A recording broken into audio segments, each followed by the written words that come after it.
औरंगजेब जिसने 49 साल के अपने शासनकाल में देश भर में सैकड़ों मंदिर तुड़वाए, वही औरंगजेब जिसने हिंदुओं पर जरिया कर लगवाया, वही औरंगजेब जिसने जनेऊ उतरवाकर न जाने कितने हिंदुओं का धर्म बदलवाया। दोस्तों, वाराणसी में मां गंगा के तट पर स्थित काशी विश्वनाथ का मंदिर हिंदुओं के सबसे पुराने मंदिरों में से एक है। यह मंदिर भगवान शिव और माता पार्वती का आदि स्थान माना जाता है। भारत में शायद ही किसी और धार्मिक स्थल की इतनी मान्यता होगी। यहाँ आकर दर्शन करने को लेकर लोगों में ऐसा जुनून है कि ताजा आंकड़ों की अगर हम बात करें तो ये टूरिज्म के तौर पर गोवा को बहुत पीछे छोड़ चुका है। 2022 में यहाँ बाबा विश्वनाथ जी के दर्शन करने 7 करोड़ टूरिस्ट आए। जी हाँ, गौर से सुनिए, 7 करोड़ टूरिस्ट एक ही शहर। अब आप समझ ही गए होंगे कि ऐसी दीवानगी है लोगों के दिमाग में काशी की, और ऐसी आस्था है लोगों की भोलेनाथ को लेकर।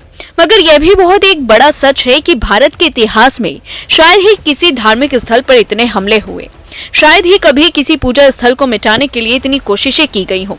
11वीं सदी में राजा हरिश्चंद्र ने इस मंदिर का जीर्णोद्धार किया था। 1194 में मोहम्मद गौरी ने तुड़वा दिया। भक्तों ने इसे दोबारा बनवाया, पर फिर 1447 में जौनपुर के सुल्तान महमूद शाह ने इसे तोड़ डाला। फिर 1585 में राजा टोडरमल की मदद से पंडित नारायण भट्ट ने इसे फिर से खड़ा कर डाला। इसे जब फिर से खड़ा किया गया तो 1632 में शाहजहां ने इसे तोड़ने के लिए सेना की टुकड़ी तो भेज, लेकिन लोगों के भारी विरोध ने मंदिर को टूटने से बचा लिया। फिर आया साल 1659, मुगल इतिहास के सबसे क्रूर शासक औरंगजेब ने गिराने का फरमान जारी किया।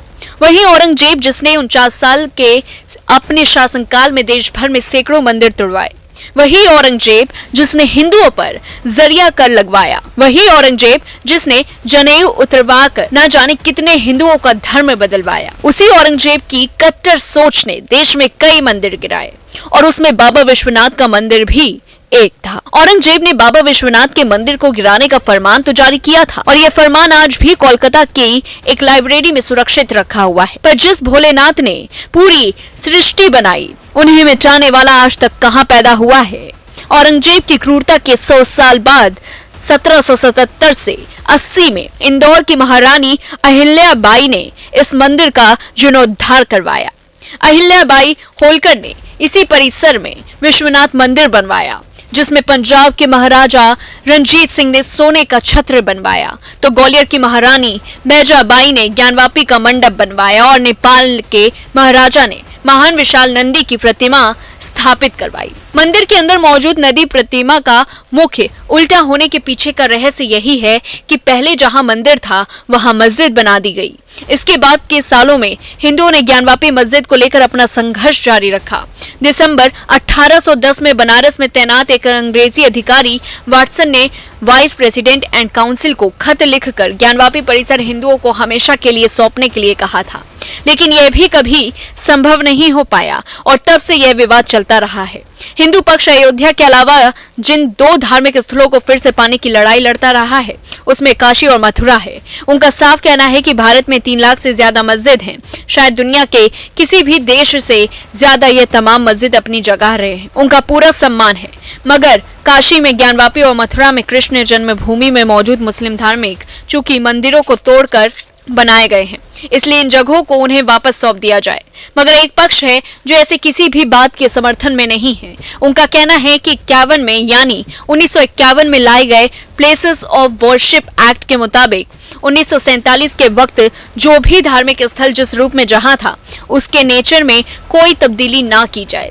इन लोगों का यह भी कहना है कि अगर अयोध्या के बाद काशी और मथुरा को लेकर ऐसी दावेदारी पेश की गई है, तो फिर यह मांग और जगह के लिए भी बढ़ेगी, जिससे देश में सांप्रदायिक तनाव भी फैलेगा, और साथ ही साथ यह लोग ज्ञानवापी मस्जिद को किसी मंदिर को तोड़कर बनाने की बात से भी इनकार करते हैं। इनका कहना है कि ज्ञानवापी मस्जिद तो वहां 1000 साल से है। तो आज इस वीडियो में हमें इन्हीं सारे सवालों के जवाब ढूंढने की कोशिश करनी चाहिए।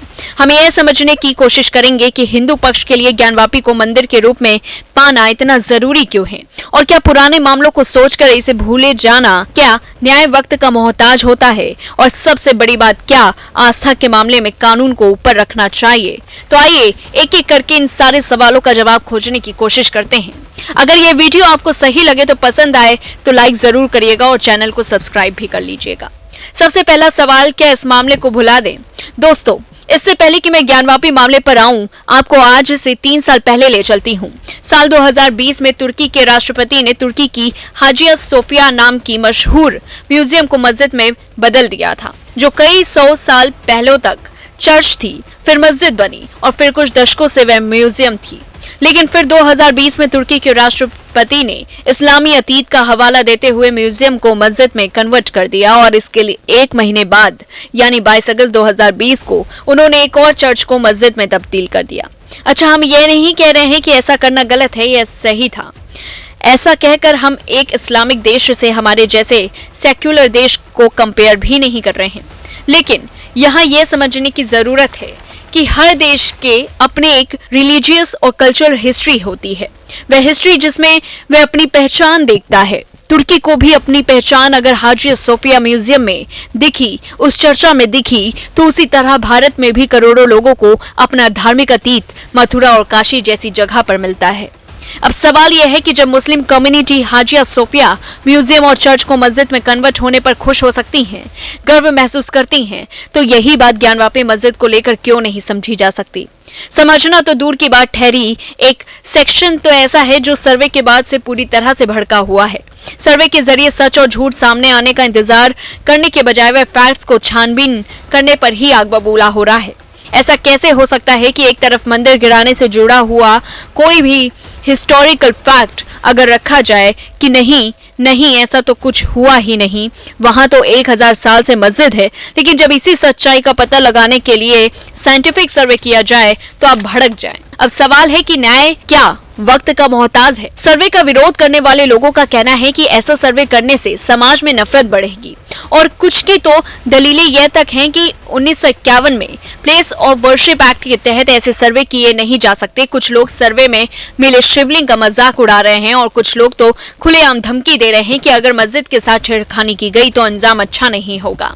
आइए एक एक करके इन तमाम आपत्तियों का जवाब देने की कोशिश करते हैं।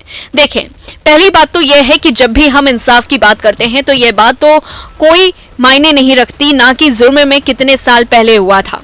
इजराइल और यूरोप के बाकी देशों ने सेकेंड वर्ल्ड वॉर के अपराधियों को 50-50 साल बाद तक दुनिया के कोने कोने से ढूंढकर सजा दी थी। जिस हाजिया सोफिया का हमने जिक्र किया वह इमारत 1700 साल पुरानी थी। कितने ही मामलों में हत्या और रेप के जो आरोपी होते हैं उनके साथ 60 साल बाद तक गिरफ्तार करके सजाएं दी जाती हैं। अभी पिछले साल ही बिहार में जमीन का एक विवाद था जिसको अदालत ने 108 साल बाद इस पर फैसला सुनाया था। तो फिर मथुरा काशी पर ऐसी आपत्तियां क्यों?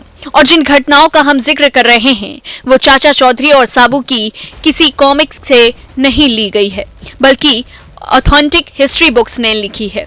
ऐसे दस्तावेज जिसे हर तरह की विचारधारा वाला, हर विंग वाला व्यक्ति मानता है।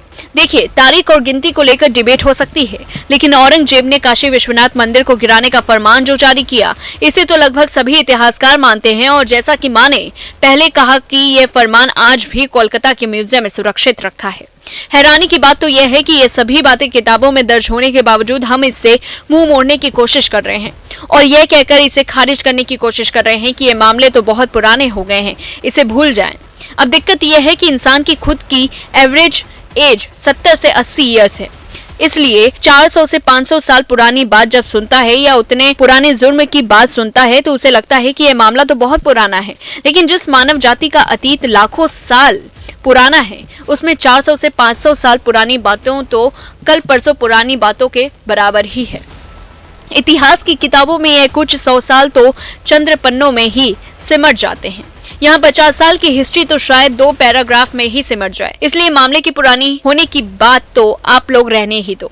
मुगल काल में अगर धार्मिक स्थलों के साथ कोई भी ज्यादती हुई और अगर आज हमारे पास उस ज्यादती को पुख्ता करने के लिए कोई भी पुख्ता सबूत है तो उसे हर हाल में दुरुस्त करना चाहिए, फिर चाहे वह किसी का भी धार्मिक स्थल क्यों ना हो। आप इस पूरे मामले को लेकर क्या राय रखते हैं हमें कमेंट बॉक्स में जरूर बताएं, क्योंकि आपकी राय उतनी ही महत्वपूर्ण है जितनी इस मुद्दे को लेकर सर्वे के रिजल्ट। फिर मिलेंगे, नमस्कार।